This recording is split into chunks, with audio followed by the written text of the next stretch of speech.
privati? Ancora 1 chilometro. Deve essere qui.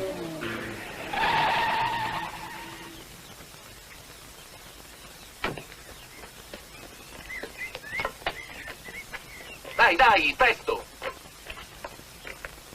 È meglio che l'alzi un poco. Franco, eccoli!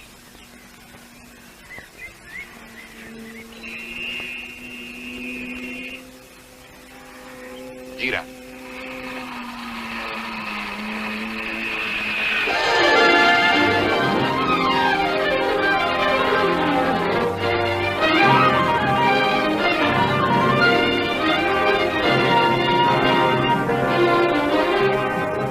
This is the 1958 Coupe des Alpes. 56 production cars from 8 countries struggling to win a cup. An Alpine Cup, the dream of every rally driver. To win a cup, your car must maintain a set average speed over a 2,400-mile course. From the coast, it's easy going to the Alps. Then across the border into Italy by night, and a race to the end of the first stage at Brescia, 600 miles without a break. The second stage swings northeast over the toughest passes in the Dolomites, then back towards France again to finish at Megève. But there's worse to come. The final stage twists south via Gap, an 1,100-mile stretch, to end at Marseille. 73 hours driving with only 3 breaks. And to make sure that you keep up your average, there are 73 checkpoints along the route. 1 second late at any of these, and your cup is lost.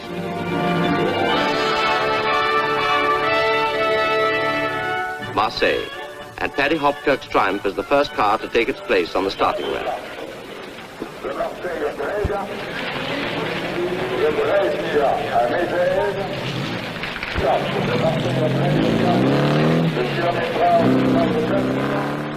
And the second man's off too. French champion Storez with his German Porsche is a contender for a cup. So too is Collange, winner in 56, again on an Alfa Romeo. The time card is handed to Ronnie Adams. Any Monty winner is a serious challenge. And so, believe it or not, is Phil Camp. But none doubt the seriousness of the battle for the ladies' prize. Annie Swabo, only 22, but already French women's champion. Kat Moss, Sterling's sister, a rising star, but new to the Alpine. So is Mary Handley Page with her Works Rapier.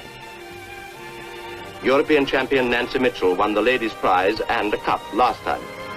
Anne Hall did the same in 53, and she's out to do it again now.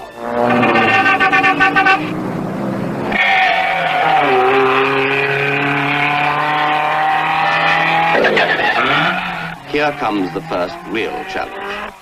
Up the Col d'Espigulier, you've got to average nearly 40 miles an hour.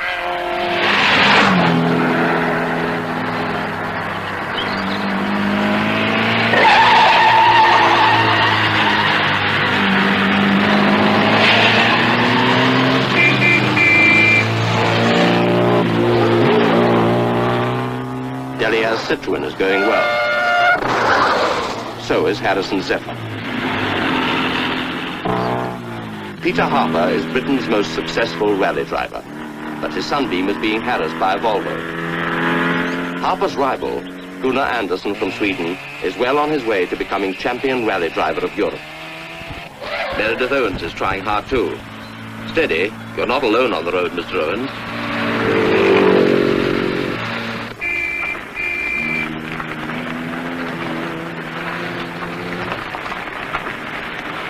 Spectators the world over always encourage drivers to go as fast as they can, even when it makes things difficult for those behind.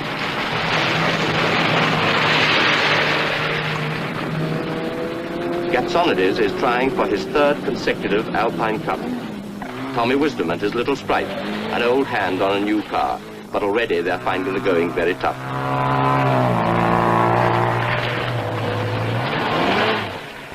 Barjol, first of the 73 checkpoints, and newcomers learn how to stamp the time on that all-important card.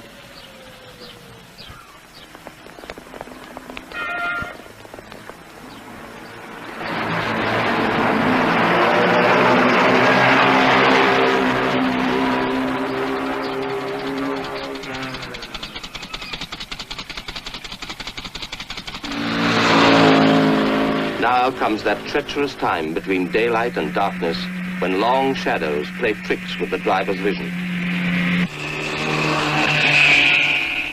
On the Col Saint-Jean, sunlight still lingers, but ahead lie the Alpine giants, Alos, Caillon, Var, and Izoard. The fortunes of many will change during the night.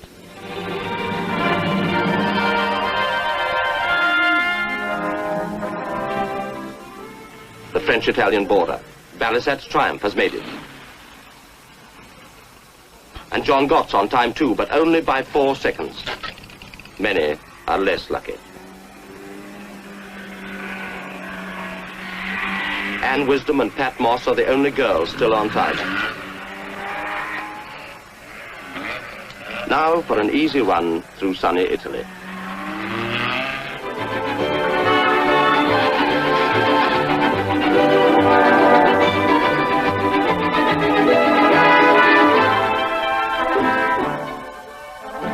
Blockley's Austin Healey is out on the road to Monza. Monza circuit is one of the special tests, and Storez has high hopes here. Everyone is out to improve on the speed set for his class, so as to win the points that decide the outright winner.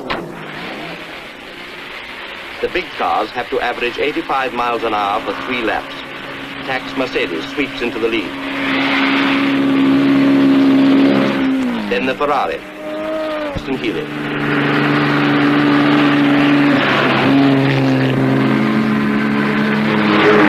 The checkered flag, and 2 more cups gone.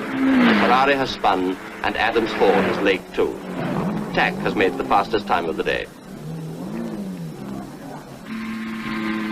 It's an easy run on a good road to Brescia, and most drivers have time to refuel.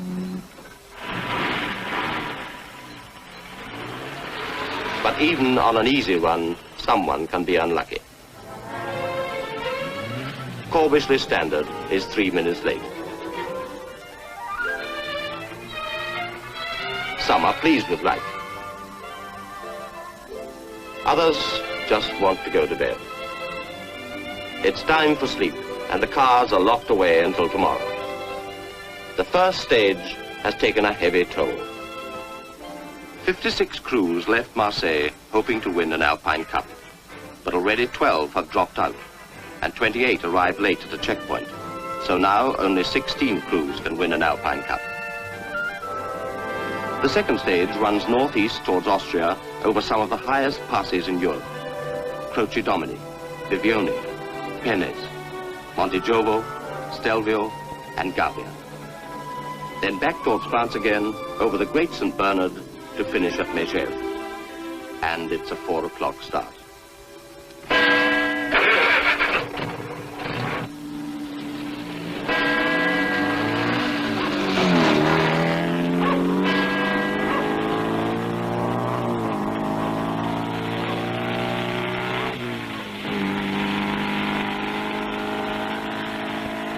Near Bagolino, Harrison's Ford storms past towards the Croce Domini, a pass never before used in a rally.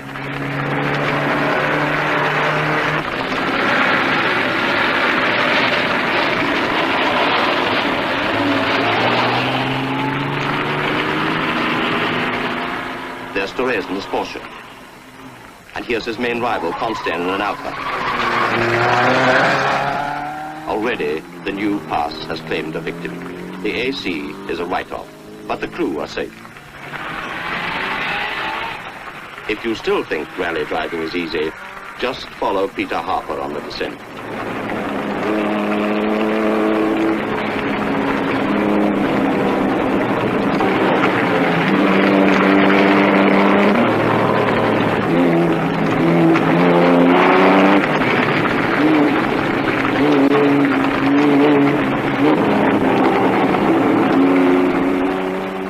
Getting worse, but now the surface is damp too.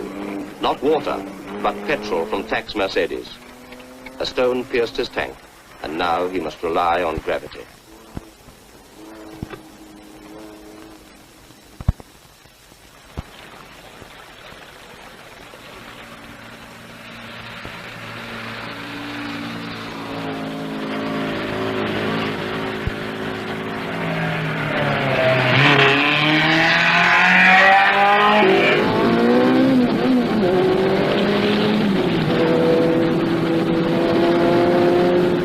Valley of Scalve, everyone is trying to make up time lost before Scilpario, a tighter section than many expected. Storres still has a clean sheet. But now comes the Vivione.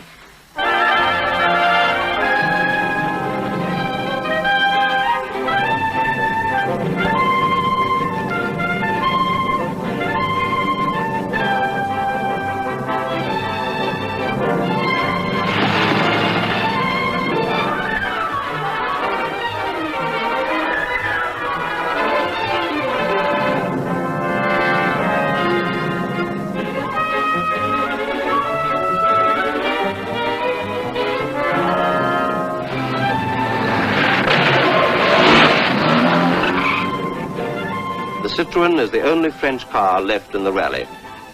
It's tough on the cars, but the Jaguar is still in showroom condition.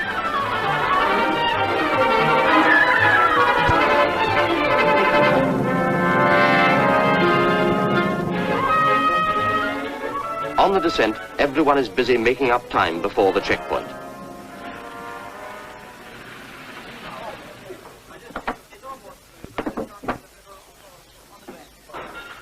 Now the showroom doesn't seem so close. And the Citroën made it too. But they've left something behind.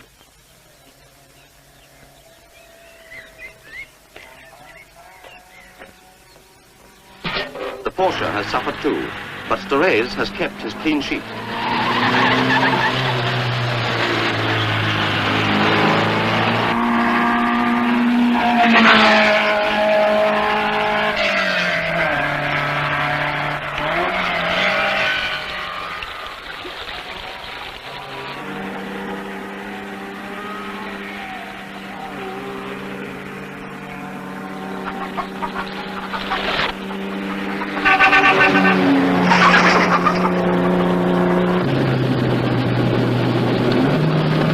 Dust is the great worry on the Passo di Penis. But it's not so bad when you're the first car through like Paddy Hopko.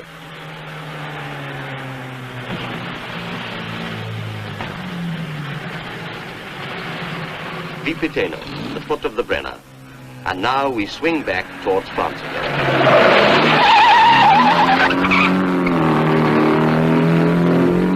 The triumphs of Titterington and Annie Swabbo force their way up the Jobo Pass. And the visibility is getting worse with every car. Storres can still win a cup, but the Porsche has had another bump.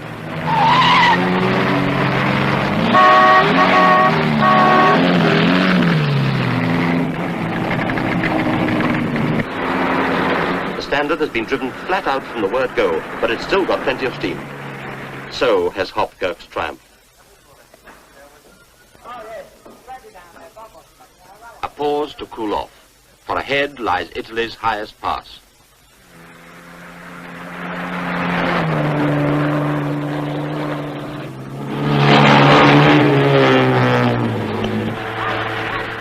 Through Murano westward towards the Stelvio. That name wakes Annie up. She's third in the ladies' class, but the Stelvio could change things. The leader, Pat Moss, is doubtful of her spark plugs. Teammate Jack Sears is helping, but he runs the risk of losing more time himself. But Annie's got her worries too. Not even a Parisienne can charm that barrier up before the train arrives.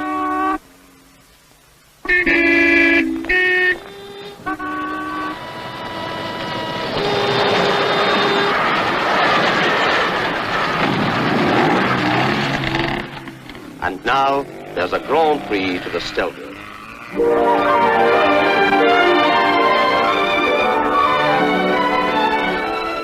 The Stelvio, 9,000 feet. The most spectacular climb in the world. And already the first car is streaming towards the summit. It's Paddy Hopkirk's Triumph. But something is wrong. The rear tire is gone, and so has Paddy's Cup.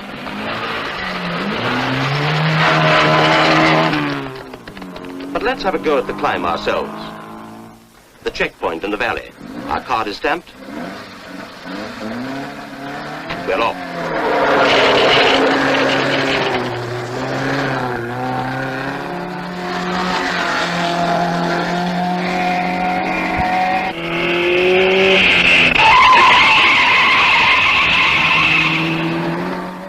The Alfa's going like a bomb, but ahead someone's in trouble.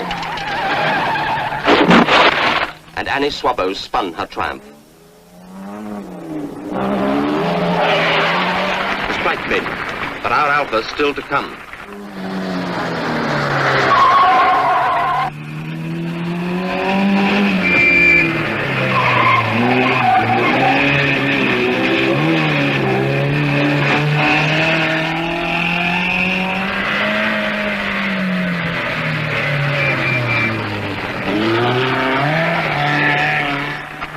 We're through, and the road's still clear.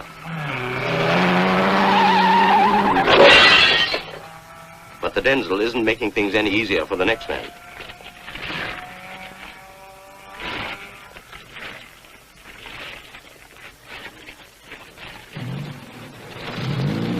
Annie limps away before the Denzel, but her rally is run.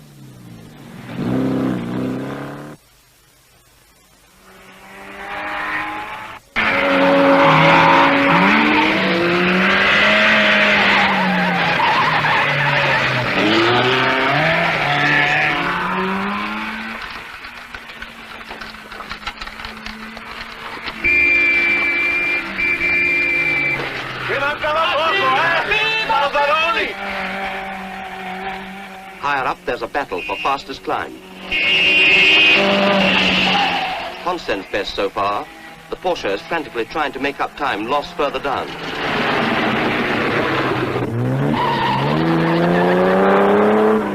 But it's Belisat's triumph that makes fastest time.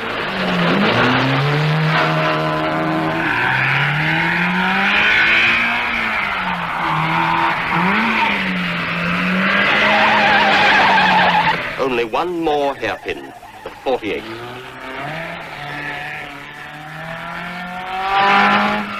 And we've made it, with just 9 seconds to spare.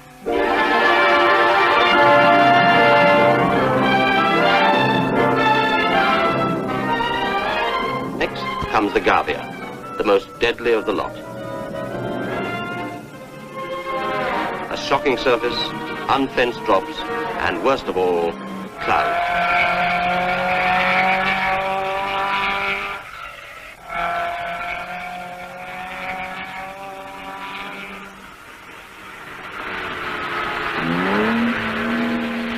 The Gavia hairpins help to even things up, for the larger cars can lose seconds.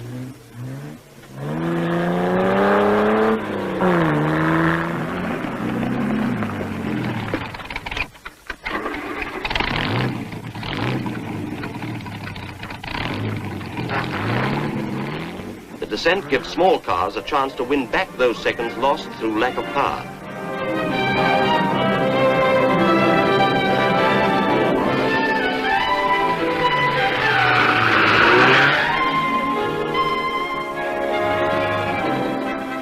Once more, dusk falls, as the rally heads back from the Dolomites to the Alps.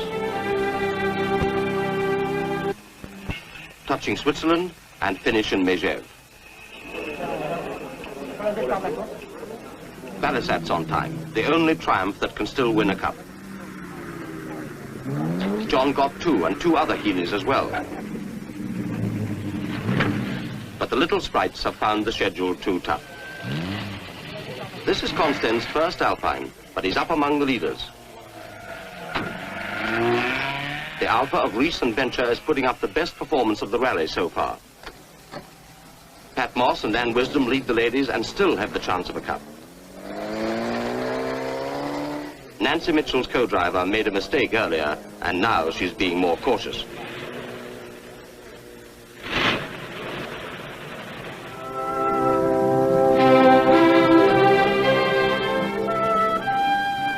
So to the Parc Fermé and bed. Of 44 cars that left Brescia, only 16 had the chance of a cup. On the way to Megève, 9 more retired, and a further 5 lost time. Now, just 11 can win a cup. The final stage, toughest of all, 1,100 miles and 47 calls. 31 hours driving from the Swiss Alps to the Mediterranean. Dawn. and the first cars are getting ready to leave for Marseille. They'll still be at the wheel this time tomorrow. Mary Handley Page is down to third in the ladies, but she's away with no trouble. A night in the open, but no repairs allowed. You're allowed to replace the tires, and that's for safety's sake.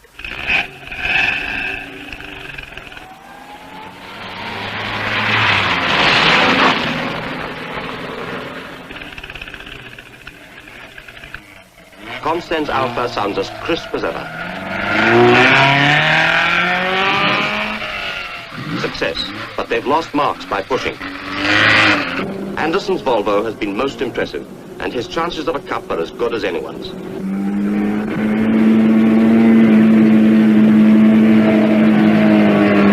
Right from the start, the pace is keen, and even Harper can't afford to let up. Col du Frêne, and the morning mist still hangs low.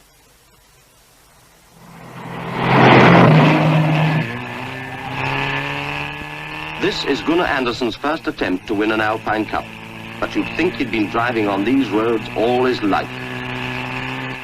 Mont Revard, a timed climb, and everybody's trying really hard.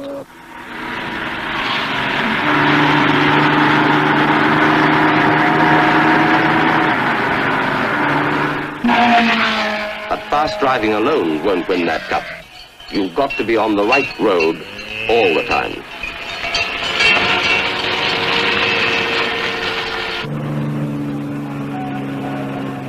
Now the Col du Granier. Although he's lost his cup, Ivor Bueb's driving as though he were at Le Mans, because there's always the chance of a class win.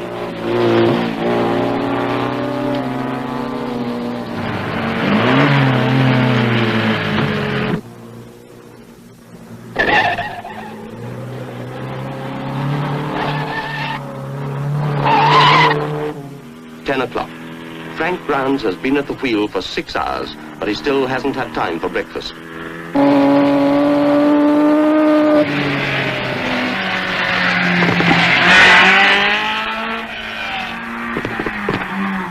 Everyone's impressed by the 3 white Alphas in close formation. The 3 best performances so far, and a good prospect of an Alpine Cup each. No wonder everyone's happy. Next, La Motte and the Col de Menet.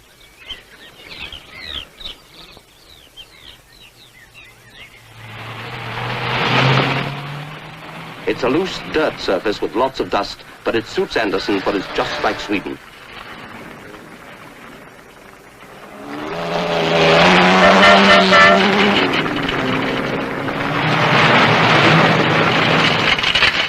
Tunnels mean trouble.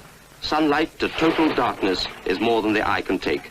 There's only one thing worse: the change at the other end.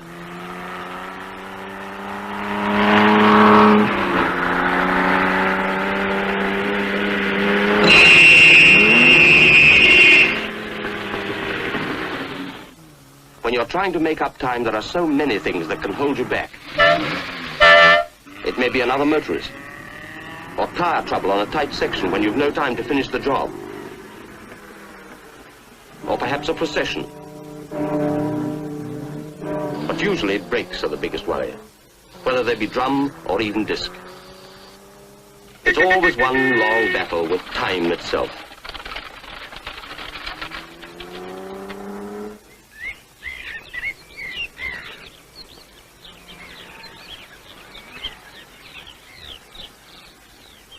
Next comes a speed test on the Suberonde with an almost impossible time schedule.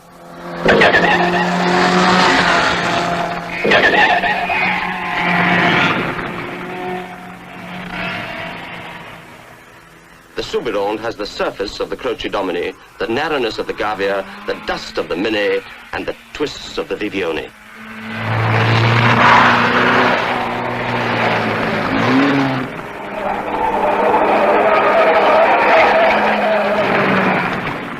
Everyone is struggling to make their handicap time, but no one has done it yet.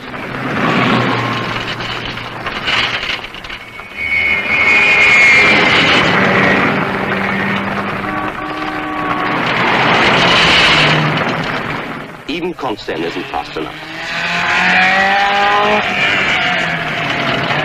Anderson wins the climb, and now he leads the rally. But it looks as if everyone's lost their cup. For the first time, the Alphas have been beaten into second place, and they're not so happy now. Nor is Pat Moss. She's lost her lead in the ladies' class. With a badly slipping clutch, she's lucky to keep going. Things are looking up for Mary Handley-Page. She's second again in the ladies now. At the next checkpoint, Nancy Mitchell realizes she's back in the lead. Things look grim for Pat. But maybe that clutch can be fixed. But Mary's after that lead too, and now she won't even trust her co-driver to check in. Teammate P. Jopp has forgotten the handbrake.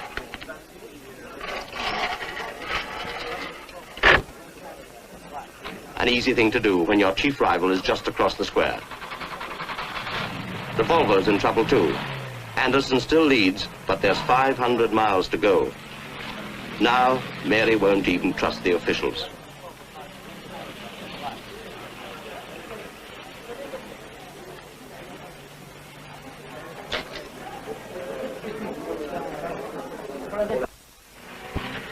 Sprindle's leading the small cars, but he'll have to watch his navigation. Now everyone's racing for Gap, where there's time allowed for a meal.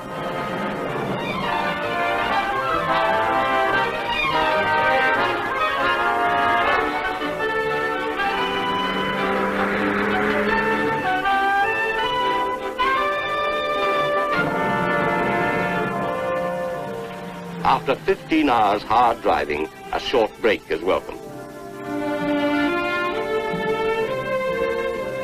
The private owners can relax immediately, but the works drivers have to face up to the team manager.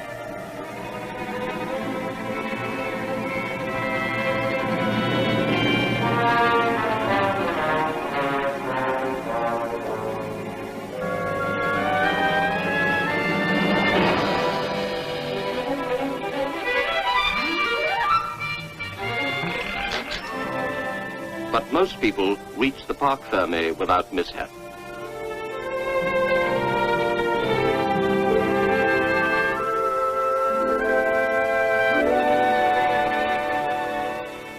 Night falls, and the rally is moving towards another dreaded part of the course. Unknown to them, 10 crews can still win a cup. There were doubts about the exact length of the Soubirande, so it's been decided to restore the cups lost there. But now they're on Hellfire Loop. Galibier, Izoard, Bar and Cayol. And 2 more cups are lost. Anderson's Volvo crashed when in the lead. Collon's was third when his Alfa blew up. And there's still the Alos.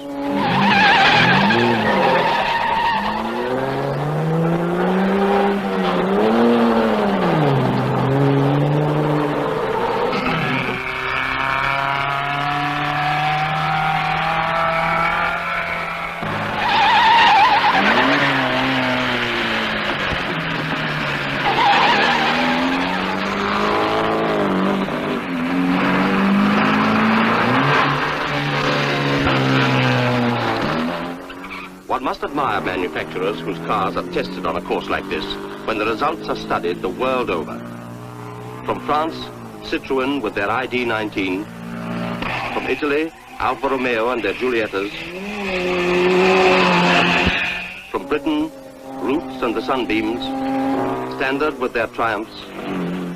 Ford and their Zephyrs. And BMC with the Austin Healys. With her clutch repaired, Pat Moss is coming up fast. Now the big worry is to keep going.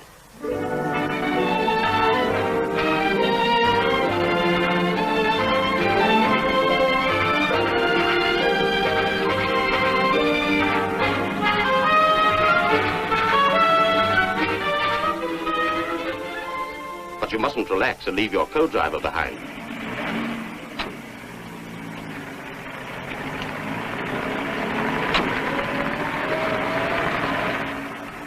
In the carousel, most people know the quickest line. But there's always someone who wants to be different. This is Mont Ventoux, a 12-mile speed climb right over the top highest mountain in Provence.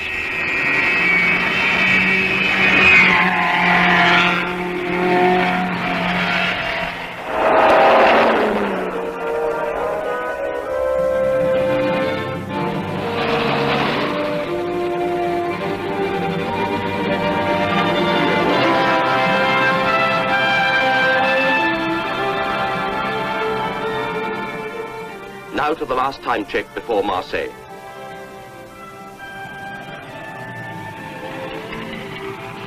Everyone's getting nervous. It may be brakes, or tires, overheating, doubts about suspension, or the engine itself. Faulty electrics can lose marks too, and this is the last chance to put things right. After the car, the crew. They overheat too. The two Peters, Jopp and Harper, seem certain of a cup. Already they're putting the mats away. Stripping for the beach, or even getting ready for the party. But others aren't in party mood at all. And now it's time to leave for the home stretch.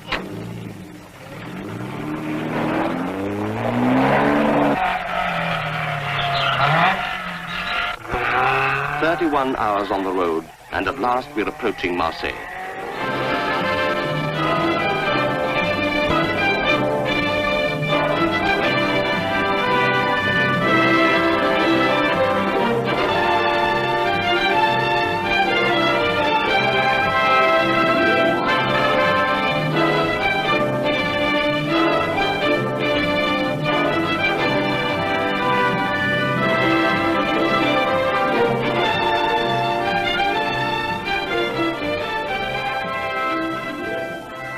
We're home, and the cups are waiting. But there's just one more test.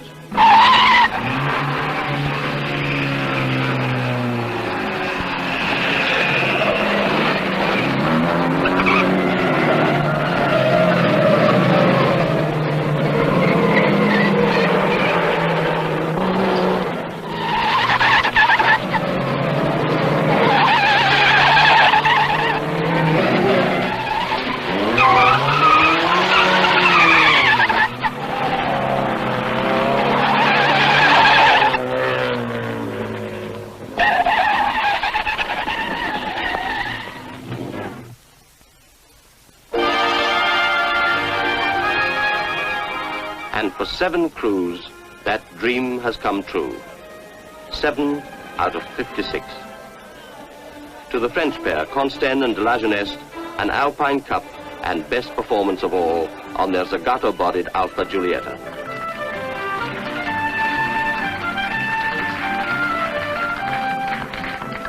An Alpine Cup and second place to Clarou and Gelé in their Alfa Romeo TI.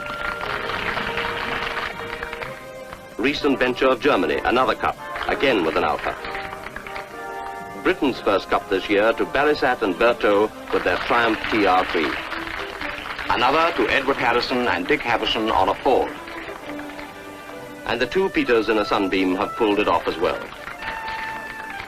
And so have Shepherd and Williamson in an Austin Healey. And the ladies' prize finally goes to Pat Moss and Anne Wisdom, motoring families, but now names in their own right. There may be longer rallies, and some say even tougher ones. But in its challenge of the mountains, the Alpine is unique.